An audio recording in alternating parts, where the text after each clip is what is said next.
You ask Tiger to solve. This deals with linear equations with one unknown.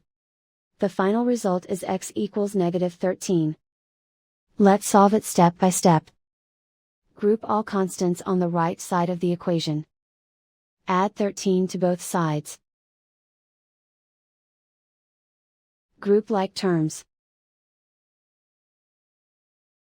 Simplify the arithmetic.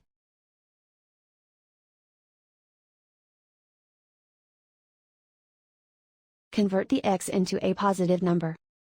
Multiply both sides by -1. Remove the ones. Simplify the arithmetic.